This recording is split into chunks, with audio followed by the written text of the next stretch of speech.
Hey, what's going on, guys? Shawn Adams here. I wanted to go over one of my tournament games. It was played January the 16th, 2016. The time control was 40 minutes with a 30-second delay.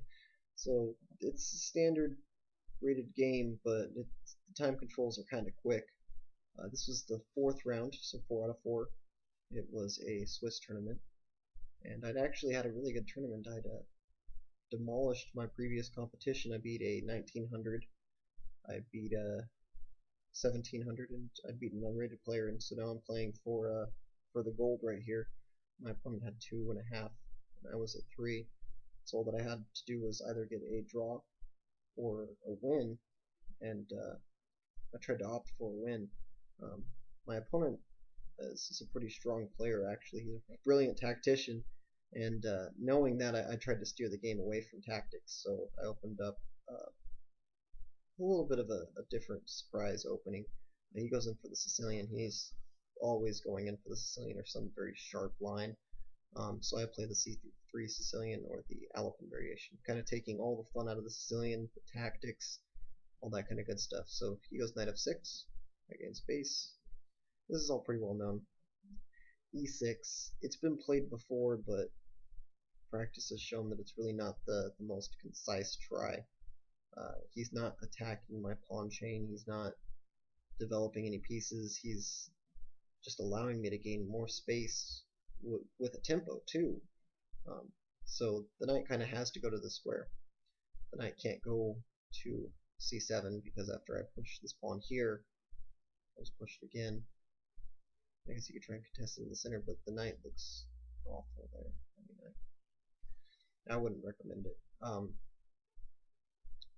Although the knight kind of has, as you'll see, no prospects on b6. So I continue with gaining space, and my opponent does have a knight that's developed, but it's developed strangely on the queen side, and I've kind of foregone development myself in exchange for this space advantage. So he goes g6 in the spirit of the dragon, but this isn't a dragon. And when I studied this, I actually I didn't even look at g6 in my opening database. I don't even think g6 once came up. So it just looked like probably a strategic error, actually. So I moved h4 because it really forces him to play h5 because the knight has nowhere to go, right? And again, I'm clamping down on these squares, and I have ideas of putting my knight right here. So he goes h5, and then I prophylactically, I'm defending this pawn before he attacks it, and I'm also supporting maybe ideas of putting the bishop to here. He encounters his bishop, which is probably a decent try. I just develop my knight. Again, I want to keep the center, and I don't want to do an early d6. It's kind of looks worse than what it actually is because he'll just break with the f pawn in a timely manner, and this pawn will become isolated, and I can't support it with any other pawns, and it'll eventually fall. That's the thought process that was going through my head. So he challenges my center now, but now I throw in this move, just this in-between move. I'm just attacking the queen. I calculated the line where it's f6, bishop takes, pawn takes. Now trade this e pawn for this f pawn, and now the queen's kind of awkwardly placed on this square. And it looked really good to me. I calculated it, and I was like, yeah, this is amazing. But instead, my opponent pretty quickly put his queen to here, just avoiding all that. He didn't want anything to do with it. But whenever I look at a move, first I wanted to do this, which would be a pretty bad mistake, actually. If you see a good move, look for a better one. And I remember my friend telling me that, and so I tried to in this game, and so I came up with Queen b3, just attacking this knight, because now the queen's no longer defending the knight, right? And the queen took away the only escape square that knight has.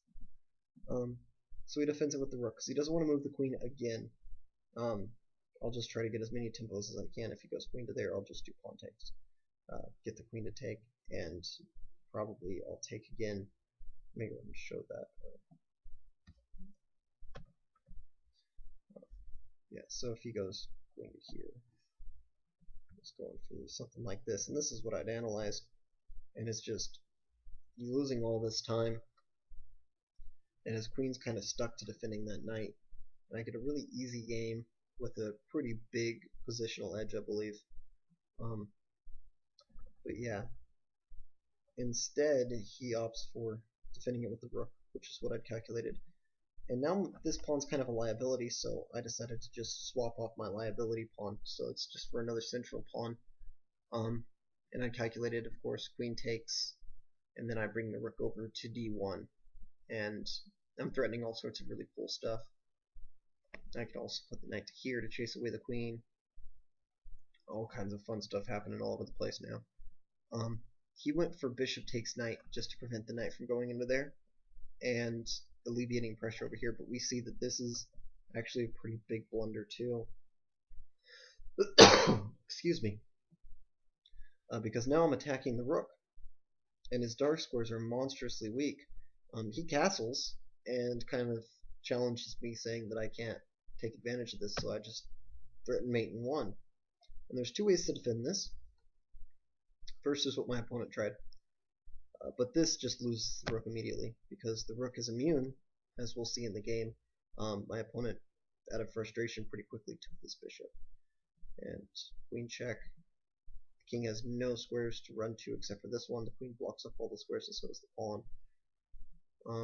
And then you have this nice checkmate where I'm attacking the king and the queen, and it's checkmate. And then the other try, which is this. I just take that again. The king takes, queen check, and I win a pawn, exchange. Everything's just awful for him. It's a bad day. But yeah, just one last thing before I let you guys go here. If you find yourself in this kind of a position, you need to strike back in the center immediately. And this would have given his bishop a better square. His knight would have had a retreat square, so I wouldn't have had this h4 idea. And I think that he would have had a better game if he tried this. But anyway, thank you guys very much for your guys' time. If you guys have any comments or questions, please feel free to ask them. Thanks very much. Bye.